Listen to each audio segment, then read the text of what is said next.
This channel does not promote any violent, harmful, or illegal activities. All content provided by this channel is meant for an educational purpose only. TV9 বাংলায় স্বাগত। হটস্পটে আপনাদের সঙ্গে রয়েছে আমি শর্মিষ্ঠা। মনে আছে কয়েকদিন আগে আপনাদেরকে দেখিয়েছিলাম না যে পাকিস্তানের জঙ্গি গঠনগুলো আবার সক্রিয় হচ্ছে, তারা হুঙ্কার দিচ্ছে ভারতকে নাকি তারা সবক শেখাবে। ভারত মুখে কিছু বলেনি, মুখে আমরা বলি না, আমরা কাজটা করে দেখাই। পাকিস্তান ফাঁকা আওয়াজ দিল আর ভারত একটা নতুন অস্ত্র বিশ্বের সামনে নিয়ে এলো, অগ্নি প্রাইম। অগ্নি প্রাইম এই মুহূর্তে বিশ্বের সামনে একটা নতুন অস্ত্র। আমি সেই অস্ত্রটা আপনাদের সামনে নিয়ে আসছি, গ্রাফিক্যাল প্রেজেন্টেশনের মাধ্যমে নিয়ে আসছি। কি রেলগাড়ি দেখে চমকে যাচ্ছেন নাকি? চমকে যাবার কিন্তু কিচ্ছু নেই। ভারত এবার রেল লাইন থেকেও অগ্নি মিসাইল লঞ্চ করতে সক্ষম। ডিআরডিও সেটাই করে দেখালো। আমি বিগ বলে দেখাবো, বিগ বলে ছবি দেখাবো যে কিভাবে লঞ্চ হলো অগ্নি প্রাইম মিসাইল। রেল ট্র্যাক থেকে সফল পরীক্ষা হয়েছে ভারতের। শত্রুপক্ষ ধরতেও পারবে না ট্রেন চলছে নাকি জম আসছে। অপারেশন সিঁদুরের পর এয়ার মার্শাল একে ভারতী কি বলেছিলেন আপনাদের নিশ্চয়ই মনে আছে। পরের বার যুদ্ধটা অন্যভাবে লড়বে দেশ। আমি একে ভারতীর বক্তব্য শোনাবো এবং বুঝতেই পারছেন কিভাবে ট্রেনের মাধ্যমে এবার আমরা বিভিন্ন জায়গায় মিসাইল লঞ্চ করতে চলেছি, সেই ইন ডিটেল তথ্য আপনাদের সামনে তুলে ধরবো। अगली जो कभी भी लड़ाई होगी, भगवान करे ना हो, लेकिन अभी यदि हुई तो ये पिछली लड़ाई की तरह नहीं होगी। हर एक लड़ाई जो है अलग तरीके से लड़ी जाती है। এবার যুদ্ধটা অন্যভাবে লড়বে দেশ, অর্থাৎ আমরা হুঙ্কারে বিশ্বাসী নই, আমরা কাজে বিশ্বাসী। সেই কাজ করে দেখালাম, তাই আজ আমরা এই নতুন অস্ত্র আপনাদের সামনে নিয়ে এলাম। সেই অন্য প্রস্তুতি যে শুরু হয়ে গিয়েছে সেটা তো দেখতে পাচ্ছেন। প্রশ্ন করতে পারেন রেল লাইনের সঙ্গে মিসাইল সিস্টেম জুড়ে দিলে কি কি লাভ হতে পারে আমাদের দেশের। স্বাভাবিক, এই প্রশ্নটা ওটা স্বাভাবিক।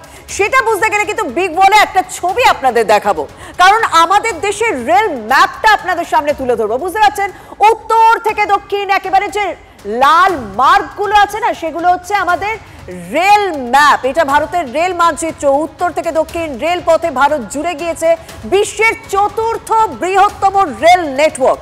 প্রতিপক্ষ সব দেশের সীমান্ত আমাদের এই ভারতীয় রেলের অন্তর্ভুক্ত আছে কিন্তু, কারণ আমরা প্রত্যেকটা দেশের সীমান্ত কভার করছি। পাক বর্ডারের দিকে আমি একটুখানি তাকাতে বলবো। আমি যদি একটুখানি কন্টিনিউ করে আমি ওই গ্রাফিক্সটা দেখাতে বলি, পাকিস্তানের বর্ডারটা আমরা তুলে ধরছি। সেই দেখুন বারামুলা থেকে একেবারে যদি আমি জয়সলমেরের দিকে নজর রাখি, এই যে লাইনটা রয়েছে সেই লাইনটা কিন্তু একেবারে পাকিস্তানের বর্ডার সংলগ্ন, এবং পাকিস্তানের সেখানে গুরুত্বপূর্ণ জায়গাগুলো রয়েছে এবং তাদের নাকের ডগে আমাদের রেল লাইন রয়েছে। তার সঙ্গে আছে অগ্নি প্রাইমের রেঞ্জ 2000 কিলোমিটার পথ। পাকিস্তানে করাচি রয়েছে, ইসলামাবাদ রয়েছে, লাহোর রয়েছে, পেশাওয়ার রয়েছে, ফৈজালাবাদ রয়েছে, মুলতান সহ একাধিক শহর কিন্তু অগ্নি প্রাইমের পাল্লার মধ্যে পড়ছে, কারণ ট্রেনের লাইন রয়েছে। মানে আমরা ট্রেন পাঠিয়ে দিলাম, সেইখানে ট্রেনের করিডোর থেকে একেবারে মিসাইল লঞ্চ হলো। এবং চীনের সীমান্তটা আমি একটুখানি ওদিকটা ঘুরে যাই, চীনের সীমান্তটা যদি দেখাই, চীনের সীমান্তও কিন্তু এই মুহূর্তে রেলপথে ভারতের কাছে আছে। এই যে উল্টো দিক থেকে আমরা যদি দেখতে পাই যে এই আম্বালা এই জায়গাগুলো এবং দেহরাদুন এই জায়গাটা, মোয়াজ্জামপুর এই জায়গাগুলো রয়েছে, কাঠগোদাম জায়গা রয়েছে, এই জায়গাগুলো যদিও নেপালের কাছে আমরা ঢুকে গেলাম, কিন্তু এই জায়গাটা হিমাচল প্রদেশের জায়গাটা, উত্তরাঞ্চলের যে জায়গাগুলো রয়েছে, উত্তর পূর্বের যে জায়গাগুলো রয়েছে, সেই জায়গাগুলো কিন্তু রীতিমতো এই যে এই পার্টটুকুনিও যদি আমরা ধরি, সিকিম ভুটানের এই জায়গাগুলোটাও যদি এই জায়গাগুলোটাই যদি আমরা দেখাই, এবং অরুণাচল প্রদেশ এই জায়গাটাও আমরা যদি দেখি, নিউ তিনসুকিয়া যে জায়গাগুলো রয়েছে, এইগুলো তো সব চীনা বর্ডারের কাছাকাছি। তাই চীনের Lhasa, Kunming, Yunnan, Sichuan, Chengdu, Shanghai, Jinan, Shenzhen সহ একাধিক শহর এই মুহূর্তে কিন্তু অগ্নি প্রাইমের পাল্লার মধ্যে পড়ে গেল। যেহেতু রেল ট্র্যাক রয়েছে, আমরা রেলে করে যাব, নিয়ে মিসাইল লঞ্চ করতে পারবো যে কোনো জায়গা থেকে, যে কোনো রেঞ্জ থেকে। অগ্নি প্রাইম মিসাইল সিস্টেমের সঙ্গে একটা ইঞ্জিন জুড়ে দিলেই হলো, সেটা সেই প্রয়োজন মতো পৌঁছে যাবে এবং প্রয়োজন মতো সীমান্তে পৌঁছে গিয়ে কিন্তু সেই মিসাইলটা লঞ্চ করতে পারবে। আমরা কর্নেল দীপ্তাংশু চৌধুরীর সঙ্গে কথা বলেছিলাম, তিনি ভারতের এই নতুন অস্ত্র অর্থাৎ অগ্নি প্রাইম নিয়ে কি বলছেন একবার শুনবো। যেখানে রেড লাইন আছে, within a very short time এটা লঞ্চ করা যাবে। It is one of its kind. আমাদের আশেপাশে কোনো রাষ্ট্রের এই সিস্টেম নেই। অত্যাধুনিক communication system and command and control system, এবং তার সঙ্গে সঙ্গে ডিফেন্সিভ মেকানিজম এত ভালো যে এইটা কোনো শত্রু রাষ্ট্র এটাকে খুব তাড়াতাড়ি যে নষ্ট করে দেবে সেটাও করতে পারবে না। দেখুন, যুদ্ধের সময় রেলের ব্যবহার বলতে আমি আপনি কি বুঝতাম লজিস্টিক সাপোর্ট, মানে অস্ত্রশস্ত্র পাঠানো হচ্ছে, সেনা কর্মীদের গন্তব্যে পাঠানো হচ্ছে, সরঞ্জাম পৌঁছে দেওয়ার কাজ করতো রেল।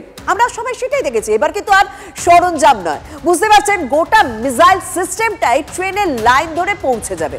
আর একটা তথ্য আপনাদেরকে দিয়ে দিই, এই অগ্নি প্রাইম পারমাণবিক ওয়ারহেড বহনে সক্ষম। পাকিস্তানে যেখানে যেখানে দরকার সেখানেই কিন্তু এই অগ্নি প্রাইম পৌঁছে যেতে পারে। কেউ সুরক্ষিত নয়। পাকিস্তানের যে কোনো শহর, যে কোনো মিলিটারি টার্গেট, যে কোনো স্ট্র্যাটেজিক টার্গেট কোথায়, যেখানে ওদের নিউক্লিয়ার স্টকপাইল থাকে। একবার নড়ে গেছিল কোথাও না কোথাও। 2000 কিলোমিটারের রেঞ্জ এবং it can carry nuclear warhead. জানো তো, বিশ্বের খুব কম দেশের একটা শক্তি আছে, সেটা হচ্ছে জল, স্থল আর আকাশ থেকে পরমাণু অস্ত্র লঞ্চ করার ক্ষমতা রয়েছে। ভারত এবার রেল থেকেও পরমাণু অস্ত্র ব্যবহার করতে সক্ষম। বুঝতে পারছেন, আমরা হুমকি না, আমরা কাজে করে দেখাচ্ছি।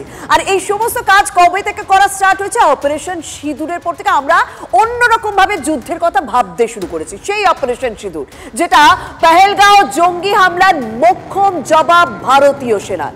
গুড়িয়ে দেওয়া হয় জঙ্গি ঘাঁটি, কোমর ভেঙে দেওয়া হয় পাকিস্তানে। কিন্তু সেই অপারেশন সিঁদুরেও কি এবার আমরা ওরা? না হলে দক্ষিণ 24 পরগনার সাগর থেকে যে অভিযোগ উঠে আসছে তাতে তো অন্তত সেই প্রশ্নই উঠছে। সেখানে পুজোর থিম হয়েছিল অপারেশন সিঁদুর। সেই কারণেই নাকি চতুর্থীর দিন, ভাবুন, চতুর্থীর সকালে, রৌদ্রোজ্জ্বল সকাল, যেখানে দুর্গাপুজোর গন্ধ চারিদিকে, সেই চতুর্থীর দিন সকালে চক ফুলডুবি সর্বজনীন কমিটিকে খুলে ফেলতে হলো পুজো মণ্ডপ। কারণ তাদের পুজোর থিম অপারেশন সিঁদুর, এবং সে কারণে কি কোথাও বাদ সেধেছে প্রশাসনের কাছে? কিন্তু কিছু প্রশাসনিক চাপের ফলে আমাদেরকে এটা পিছিয়ে যেতে হয়েছে, আমরা বন্ধ করে দিয়েছি। হ্যাঁ, থিমের জন্য চাপ, এই থিমটা করা যাবে না। শুনলেন, প্রশাসনিক চাপ। আমার খুব জানতে ইচ্ছা করছে, এই অপারেশনে প্রশাসনের আপত্তিটা কোথায়? এই অপারেশন তো দেশের নাগরিকদের নিরাপত্তার কথা ভেবে, এই অপারেশন তো গোটা দেশের সাফল্য, সেখানে রাজ্য প্রশাসনের আপত্তিটা কোথায়? প্রশাসনের আপত্তি না বিশেষ কারোর আপত্তি? অনেকেই তো বলছে সেখানে পুজো কমিটির সঙ্গে বিধায়কের কোথাও একটা দ্বন্দ্ব রয়েছে, এবং সেই দ্বন্দ্বেই নাকি এই পুজোর থিম পাল্টে ফেলতে হচ্ছে, বন্ধই করে দিতে হচ্ছে পুজোর থিম। রাজ্য সরকারের অনুদান নিলে কি অপারেশন সিঁদুরের অনুমতি মিলবে না? সেরকমই তো হুমকি হুঁশিয়ারি দেওয়া হয়েছে। তৃণমূলের কাছে অপারেশন সিঁদুরটা এখন একটা রোগের মতো একটা অবস্থা তৈরি হয়েছে। প্রচন্ডভাবে সোচ্চার হয় এই বিষয়টা নিয়ে। আমাদের এমএলএ সাহেব অনুদান সব বন্ধ করে দেবো, তোমাদের সব সাসপেন্ড করে দেবো, এবং আগামী দিনে কিভাবে তোমরা রাজনীতি করো এসব দেখবো। ভারতীয় জনতা পার্টির সাথে ওরা দীর্ঘদিন ধরে যুক্ত। এটাকে একটা রাজনীতি উদ্দেশ্যে এটাকে করার চেষ্টা করছে। আমরা আবার কেন বাধা দিতে যাব? অভিযোগ মানছেন না বিধায়ক ও মন্ত্রী বঙ্কিম হাজরা, তার বক্তব্য শুনলেন। তবে অভিযোগ আর ছবি তো অন্য কথা বলছে। মন খারাপ এই মুহূর্তে ওই কমিটির সদস্যদের। 72 বছরের পুরনো পুজোর থিম খুলে ফেলতে বাধ্য হচ্ছেন তারা। অনুদানের টাকা ফিরিয়ে দেওয়ার সিদ্ধান্ত নিচ্ছেন তারা। কিন্তু দেখুন, শহর কলকাতার সন্তোষ মিত্র স্কোয়ার, সেখানেও তো থিম অপারেশন সিঁদুর। প্রথম দিকে এই পুজো নিয়ে কিন্তু অনেক কি হয় একটা অবস্থা ছিল, অনেক নোটিশও দেওয়া হয়েছে সেই পুজো উদ্যোক্তাদের। তবে শেষ পর্যন্ত এই যাত্রায় উতরে গিয়েছে এই পুজো কমিটি। সেই পুজো কমিটি উদ্যোক্তার সঙ্গে আমরা কথা বলেছিলাম, সজল ঘোষ, তিনি কি বলছেন শুনুন। সেটা যদি নিয়ম মেনে হয়, নিরাপত্তাজনিত কোনো সমস্যা না থাকে, তাহলে সেটা হঠাৎ রাতারাতি কি করে বন্ধ হতে পারে? সরকার জেহাদি তুষ্ট করতে গিয়ে, তারা তাদের ভোট ব্যাংকে সন্তুষ্ট রাখতে গিয়ে তারা আজকে একটা পুজো বন্ধ করে দিয়েছে। বুঝতে পারছেন তো, এই অপারেশন সিঁদুরের জন্য পুজো বন্ধ হয়ে গিয়েছে। এই কথাগুলোই তো কোথাও বিরোধীদের হাতে অস্ত্র তুলে দেওয়া হচ্ছে। শহর কলকাতায় যে থিম রমরমিয়ে চলছে, প্রত্যন্ত এলাকায় তার ঝাঁপ ফেলতে বাধ্য হলেন পুজো উদ্যোক্তারা। অপারেশন সিঁদুর ভারতীয় সেনাবাহিনীর বীরত্ব এবং প্রতীক। সেই থিমের বিরোধিতা যে প্রশাসন করে, সেই প্রশাসন দেশদ্রোহী প্রশাসন। সেই প্রশাসনের বিরুদ্ধে দেশ বিরোধিতার মামলা হওয়া উচিত। বিজেপি এই অপারেশন সিন্দুরকে তারা বিভিন্নভাবে রাজনীতিকরণ করেন, কিন্তু দুর্গাপুজোয় কেউ প্যান্ডেল করেছে খুলে দেবে সেরকম কোনো নির্দেশ আমার মনে হয় না দলীয় স্তরে বা প্রশাসনিক স্তরে আছে। তবে আমার মনে হয় না পশ্চিমবাংলায় এরকম পরিস্থিতি তৈরি হয়েছে, এগুলো বিজেপি শাসিত রাজ্যে হয়। তবে জানেন তো, একটা প্রশ্ন এই মুহূর্তে দাঁড়িয়ে আমার ভীষণ করতে ইচ্ছা করে, আমাদের রাজ্যে কি মেধার অভাব হচ্ছে? গতকাল মনে আছে তো যে খবর দিয়ে শুরু করেছিলাম, 2023-এ যে টেটের রেজাল্ট প্রকাশ হলো, সেটা দেখে তো তাই মনে হচ্ছে পরীক্ষা দিয়েছিলেন যেখানে 2,73,147 জন, আর প্রাথমিকে শিক্ষক হওয়ার যোগ্যতা মান পার করলেন কতজন? মাত্র 6,754 জন, মাত্র 2.5%। এখানেই প্রশ্ন উঠছে, রাজ্যে কি মেধা কম পড়িয়াছে? তথ্যই কিন্তু সে কথা বলছে। গ্রাফিক্যাল প্রেজেন্টেশনটা আপনাদের সামনে যদি একটুখানি তুলে ধরি, যদি সম্ভব হয় এই গ্রাফিক্যাল প্রেজেন্টেশনটা এখানে দিলে, তাহলে না অঙ্কটা ভীষণভাবে আপনাদের কাছে ক্লিয়ার হবে।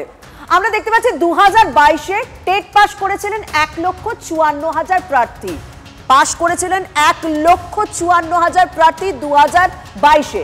ডিএলএড না থাকায় 2022-এ বাদ পড়েছিলেন 97,000। অঙ্কটা বোঝার চেষ্টা করুন, তারপরে প্লেটটা চালাতে বলবো।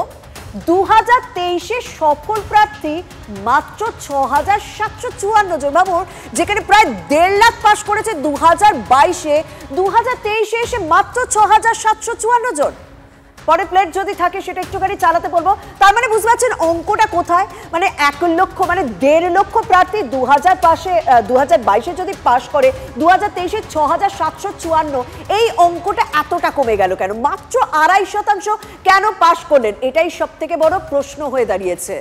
এই 2.5%-এর মধ্যেই না একটা অন্য কেমন যেন গন্ধ পাচ্ছে রাজনৈতিক মহল। টেটের এই যে 2 পাস করা, এটা কিন্তু অনেক প্রশ্নের জন্ম দিয়েছে। কমিয়ে দিচ্ছে কারণ চাকরি নেই, সোজা কথা। এরকম অবৈজ্ঞানিক অবাস্তব কথা কারা বলতে পারে? তাহলে কি আগের গুলো জল মেশানো ছিল, নাকি এবারকারটা চেপে দেয়া হয়েছে? ভারতবর্ষের যে কোনো পরীক্ষা নিয়ে কখনো আগের বছর আর এই বছর পার্সেন্টেজ কত পাস করলো সেই নিয়ে একটা রাজনৈতিক বক্তব্য তৈরি হতে পারে? এই প্রশ্নগুলোর উত্তর কিন্তু বাংলার মানুষ খুঁজছে, বেকার যুবক সমাজ খুঁজছে। আমি জানি না এর পেছনে লজিক কি হিসেবে দেবেন। চাকরি নেই তাই কমিয়ে দাও, পাশের সঙ্গে কমিয়ে দাও, চাকরি দিতে হবে না। অর্থাৎ 22-এর এখনো পর্যন্ত 57,000 প্রার্থী, 23-এ 6,754। এই দুটোকে যদি আমি যোগ করে দিই তাহলে বুঝতে পারছেন লাখেরও বেশি। কিন্তু প্রাথমিকে 13,421টি শূন্য পদ রয়েছে, সেই শূন্য পদে পূরণে অনুমোদন অর্থ দপ্তরের। পাশের হার বেশি হলে নিয়োগের জন্য লড়াই আরো তীব্রতর হতো, বুঝতেই পারছেন। সেই কারণেই কি 23-এর টেটে এত কম সংখ্যক পাশ হলো প্রার্থীরা? এই প্রশ্নটা উঠছে। এবার একটু রাজনীতির দিকে নজর রাখি, কারণ সবকিছুর সঙ্গে একটা রাজনীতি জড়িয়ে থাকে। তো সামনে ভোট তো রয়েছে 26-এ, সেই 26-এ কি জোট হচ্ছে বামফ্রন্টকে চিঠি নওশাদ সিদ্দিকী, অর্থাৎ আইএসএফ বিধায়ক, তিনি বামফ্রন্টের সঙ্গে জোট বাঁধতে চাইছেন। পাল্টা নওশাদকে ফোন করেন বামফ্রন্ট চেয়ারম্যান বিমান বসু। সূত্রের খবর, পুজোর পর দুপক্ষ আলোচনায় বসবে। তৃণমূল বিজেপি বিরোধী দল হিসেবে কংগ্রেসকেও জোটে চাইছে আইএসএফ। আসন সমঝোতা নিয়ে কোনো যোগাযোগ হয়নি, আমরা চিঠি পাঠিয়েছি, সেই মর্মে রেকগনাইজ করেছে, মানে কি সেটা অ্যাকনলেজ করেছে চিঠিকে। বিমান বসু স্যারের সাথে আমার কথা হয়েছে। আমরা তো চাই বিজেপি তৃণমূলের বাইরে যত সেকুলার প্র্যাকটিস করা দলগুলো আছে এক জায়গায় হোক, হয়ে বিজেপি আর তৃণমূলকে হারায়। মুর্শিদাবাদ, মালদা, দিনাজপুর আমার সংগঠন ব্যাপক হারে তৈরি হচ্ছে, সেখানে আপনারা জেতার আশাবাদী। আমরা সাউথ বেঙ্গল আছে, আমরা চাইবো জাতীয় কংগ্রেসও আমাদের এই বৃহত্তর জোটের অংশ হিসেবে গুরুত্বপূর্ণ তারা ভূমিকা পালন করুক। সায়েন্টিফিক ডিমান্ড করব, যেখানে আমাদের বুথে সংগঠন আছে, বুথ স্তরের সংগঠন আছে, ওই হাওয়ায় হাওয়ায় সংগঠন, ফেসবুকের সংগঠনে আমরা কন্টেস্ট করবো না। সবকিছুই ভোটের অঙ্কুশ। 26 বিধানসভা রয়েছে এবং প্রত্যেকটা রাজনৈতিক দল নিজেদের মধ্যে করে কৌশল সাজাচ্ছে। বঙ্গ বিজেপির দায়িত্ব নিচ্ছেন ভূপেন্দ্র যাদব ভোটের আগে। ভোটে কেন্দ্রীয় পরিবেশ মন্ত্রী ভূপেন্দ্রের উপরেই ভরসা রাখছে বিজেপির কেন্দ্রীয় নেতৃত্ব। আমার সঙ্গে রয়েছেন সহকর্মী প্রদীপ্ত। সেক্ষেত্রে বিজেপির স্ট্র্যাটেজিক দিক থেকে কি কি লাভ হতে পারে? দেখো, ভূপেন্দ্র যাদব অমিত শাহের একেবারে ঘনিষ্ঠ এবং ভূপেন্দ্র যাদব বিভিন্ন রাজ্যে এর আগে নির্বাচন করেছে, ফলে তাকেই এই রাজ্যের দায়িত্ব তারা দিয়েছেন। শুধু তাই নয়, তার সঙ্গে সহকারী হিসাবে দায়িত্ব দেওয়া হয়েছে বিপ্লব কুমার দেবকে। প্রতিবার বিজেপির ক্ষেত্রে একটা অসুবিধা হয় বলে অন্তত দলের অন্দরেও চর্চা হয়েছে যে ভাষাগত সমস্যা হয়, হয়তো সেই জায়গা থেকেই ভূপেন্দ্র যাদব এবং বিপ্লব দেব, যেহেতু বিপ্লব দেব ত্রিপুরার বাসিন্দা, বাংলা ভাষা বোঝেন, বাংলার সঙ্গে একাত্ম আছেন, সেই কারণে বিপ্লব দেব এবং ভূপেন্দ্র যাদব দেশের বিভিন্ন প্রান্তে নেতৃত্ব বাছাইয়ের ক্ষেত্রে খুব সতর্কভাবে বাংলা বোঝে এরকমই কাউকে বেছে নেওয়া হয়েছে এবং বাংলার সংস্কৃতির সঙ্গে পরিচিত সেরকমই বেছে নেওয়া হয়েছে। অনেক ধন্যবাদ প্রদীপ্ত। পুজোর মরশুমেও মুখ্যমন্ত্রীকে কটাক্ষ করে পোস্ট শুভেন্দু অধিকারী। ভবানীপুরে ৭৩ নম্বর ওয়ার্ডে মহিলাদের শাড়ি বিতরণে ভিডিও পোস্ট করেছেন তিনি। এসিপি শান্তনু সিনহা বিশ্বাস শাড়ি বিতরণ করছেন আর বলছেন সব দিদি দিয়েছে। বিরোধী দলনেতার প্রশ্ন, একজন এসিপি পদাধিকারী কি এ কথা বলতে পারেন? একটা এসিপি বলছে দিদি দিচ্ছে, এটা বলে দেবেন? এটা বলতে পারেন নাকি? তিনি সিভিল ড্রেসে থাকুন, যাই থাকুন, তোলাবাজির টাকায় কাপড় বিতরণ করছেন ভবানীপুরে, মূলত হিন্দু এলাকায় গিয়ে গিয়ে বলছে দিদি দিয়েছেন। এটা ওনার পাশ থেকে কেউ একটা বলছে দিদি দিয়েছে, এটা ইয়াদ রাখনা, সম্ভবত ওরা